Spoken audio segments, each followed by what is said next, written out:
सिकंदर बादशाह कबीर के चरणों में जा गिरा। जो कुछ लोग कहते हैं कि कबीर प्रहलाद के अवतार थे, क्योंकि इनकी घटनाएं जो हम सुना रहे हैं आपको, सिकंदर ने जो अत्याचार कराया, पानी में डुबाया, आग में जलवाया, इनको एक बहुत बड़ी यातना देने का प्रयत्न किया। इसलिए हिरण्यकश्यपु का अंश बताते हैं सिकंदर। और जिन्होंने हिस्ट्री पढ़ी है वो जानते हैं कि जितने भी उन दिनों शासक हुए, उनमें ये तीन बहुत दुर्दांत थे। लोदी वंश में सिकंदर हुआ है, तुगलक वंश से फिरोज शाह हुआ है, मुगल वंश से औरंगजेब।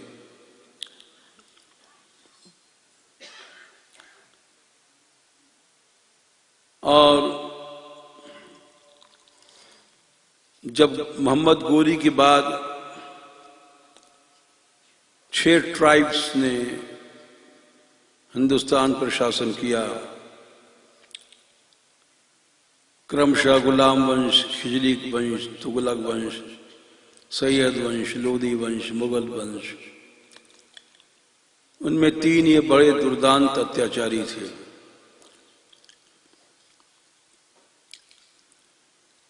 और जब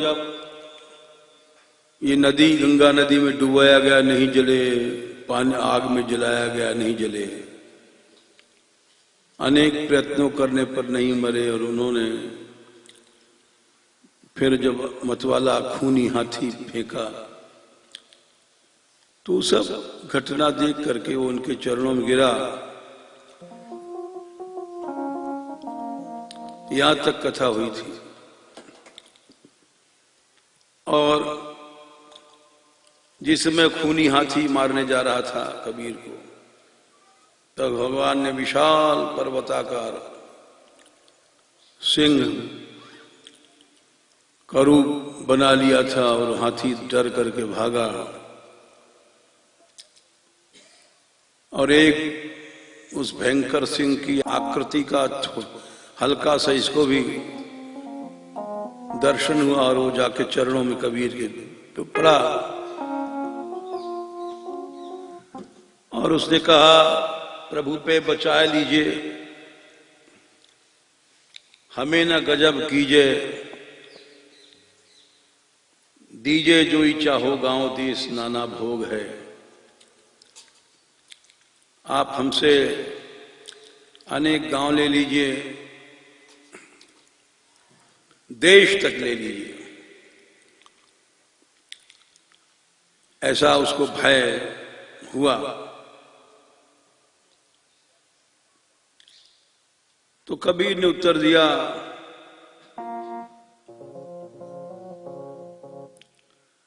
कि अरे सिकंदर,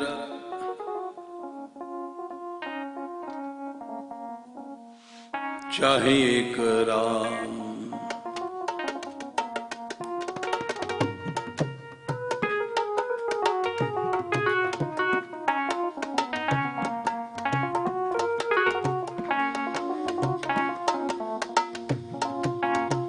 चाहे एक राम, जाको जपे 8 याम। और एक राम, जाको जपे 8 याम।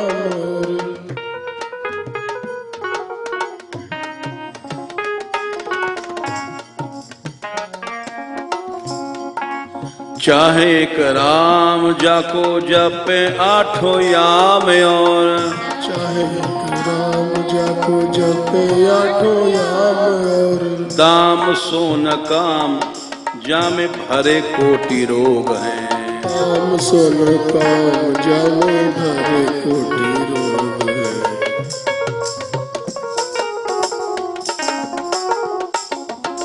दाम सोन काम जामे भरे कोटि रोग हैं। दाम सोन काम जामे भरे कोटि रोग हैं। आए घर जीत साधु मिले कर प्रीत जिन्हें। आए घर जीत साधु मिले जिन्हें प्रीत करे। आए घर जीत साधु मिले कर प्रीत जिन्हें। आए घर जीत साधु मिले जिन्हें प्रीत करे। हरि की प्रतीत वे गायबे के जोग हैं। हरि की प्रतीत गायबे को जोर है।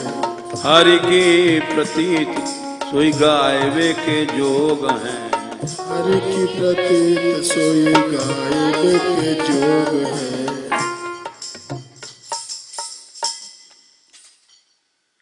कबीरदास जी महाराज बोले,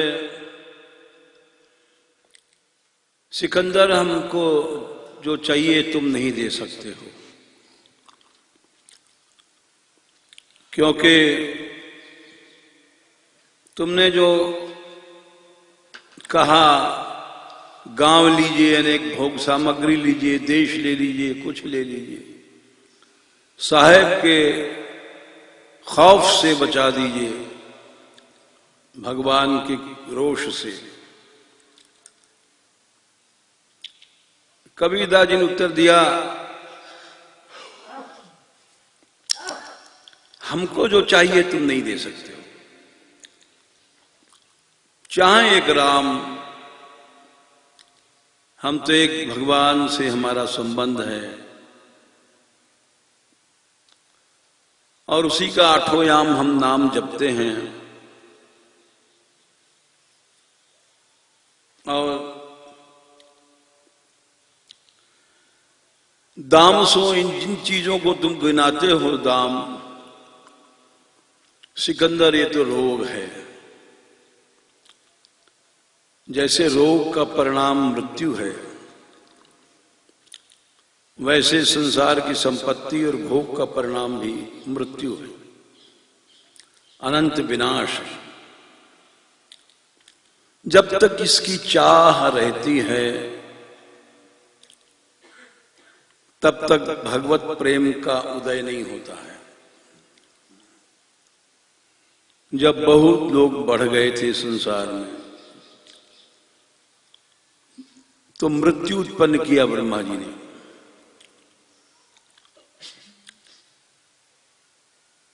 और उसको उत्पन्न करके नीचे भेजा तो उसका कोई वर्ण नहीं करे। तो ब्रह्मा जी के पास लौट के गई, बोले मुझे तो कोई नहीं चाहता संसार में, तीनों लोग में घूम आई। तो ब्रह्मा जी ने कहा ठीक है, जितने तुझको नहीं चाहते हैं उनको तू अलक्षित ढंग से भोग। अलक्षित भोग कहते हैं,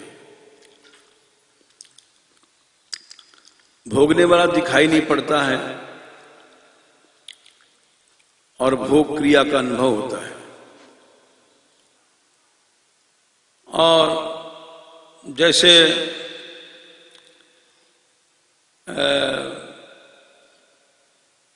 पोरस को सिकंदर और चंद्रगुप्त ने, जिन्होंने इतिहास पढ़ा है, विष कन्या भोग के द्वारा समाप्त करवा दिया था। पोरस एक बहुत बड़ा बलशाली पर्वत खंड का राजा था। सिकंदर से उसकी टक्कर हुई थी। वो सिकंदर जो ईसा का पहले आया था, ये सिकंदर लोदी अलग है, अलग अलग सिकंदर हुए हैं। और विजयी जो अपने को विश्व विजय की महत्वाकांक्षा रखता था, और सब ये सब जितने अरब कंट्रीज वगैरह जीत लिए थे उसने, उसकी पोरस से टक्कर हुई थी।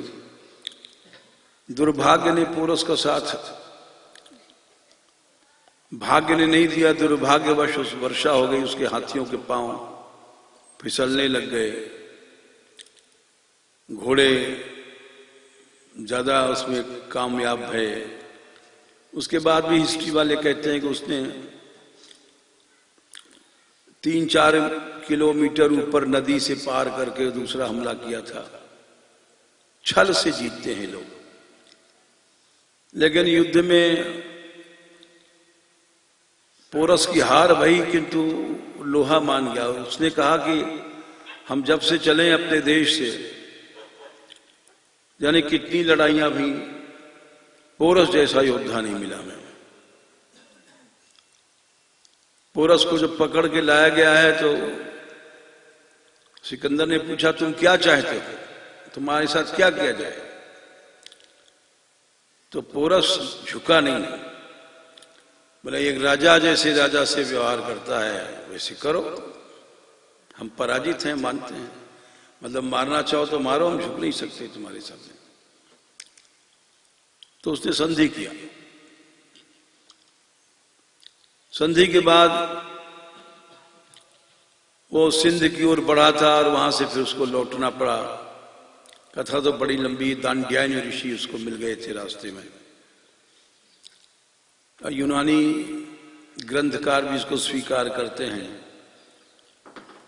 क्योंकि दांड्यायन एक बहुत बड़े उस जमाने के महात्मा ऋषि थे। अलेक्जेंडर यानी सिकंदर जब चला था तो उसके गुरु ने कहा था अरिस्टोटल ने कि तुम वहां इंडिया जाना, भारत तो वहां जंगलों में जो पड़े रहते हैं फकीर साधु, उनसे तुम कुछ मत बोलना। तो उसकी और ज्यादा जिज्ञासा बढ़ गई थी, क्योंकि नहीं बोले तो देखना तो चाहिए उनमें क्या करिश्मा है, क्या विशेषता होती है। तो यहां रावी या चिनाब के आसपास उनका आश्रम था। तो उसने लोगों से पूछा तो उनका कि यहां दांड्यायन रहते हैं। बोले बुला के लाओ, तो उनका कि वो कहीं आते जाते नहीं है हुजूर, उनसे कहना ही बेकार है, और वो मौत का भी इनको खौफ नहीं होता है। तो उनका कि हम देखना चाहते हैं उनको। बोले आपके यहां तो आएंगे नहीं, आप ऐसा कीजिए कि स्नान करने जाते हैं, नदी स्नान, उतनी देर में आपको रास्ते में दर्शन हो सकते हैं, फिर तो आगे लौट के समाधि में बैठ जाते हैं। सिकंदर ने कहा ठीक है, उस रास्ते का पता लगाओ जिस रास्ते से निकलते हैं। पता लगाया गया और एक तंग सी गली में जिसमें से एक ही आदमी निकल सकता है, वहां सिकंदर खड़ा हो गया जाकर के। परीक्षा के लिए देखेंगे, बड़ा लंबा चौड़ा था सिकंदर, महान योद्धा था। उधर से दांड्यायन ऋषि आ रहे थे। देखा उस जगह एक लंबा चौड़ा पुरुष खड़ा है, हट नहीं रहा है। तो संत थे, एक क्षण खड़े हो गए कि रास्ता दे गए, लेकिन वो तो रास्ता देने का तो उसका लक्ष्य ही नहीं था। वो खड़ा रहा। तो कुछ क्षण प्रतीक्षा करने के बाद दांड्यायन जी ने कहा कि हट जा, प्रकाश आने दे। सामने से सूर्य की किरणें रुक रही थी। तो जाने क्या उस वाणी में शक्ति थी, सिकंदर हट गया। जब चले गए तो अपने तंबू में आके बोला कि मैंने शेर की चिघाड़ सुनकर के मैं शेरों से नहीं डरा, हाथियों से नहीं डरा। सही बात है, पोरस के हाथियों से टक्कर लिया उसने, शेर और हाथियों से हम कभी नहीं डरा। इसके शब्दों में क्या जादू था जो हमको हटना पड़ा। अब मैं इसे जरूर मिलूंगा। बोले संध्या को निकलते हैं कुछ देर के लिए बाहर। तो संध्या को पहुंचा सिकंदर। इस बार वो नम्र बन के गया, प्रणाम किया, बैठ गया और उसने कहा कि आप बड़े पहुंचे हुए फकीर सिद्ध हैं, क्या मेरे बारे में कुछ बता सकते हैं? तो उन्होंने कहा हाँ, तेरे बारे में मैं जानता हूं, तेरी मृत्यु आ गई है, तू ज्यादा दिन इस संसार में नहीं रहेगा। इसीलिए वो लौट गया, नहीं तो अभी भारत में और बढ़ता। बोले मैं अपने देश फिर चला जाऊं। बोले चला जा, तू पहुंच नहीं पाएगा। बोले क्यों? बोले रास्ते में फलानी जगह तू मर जाएगा, बस इतना ही जीवन है तेरा।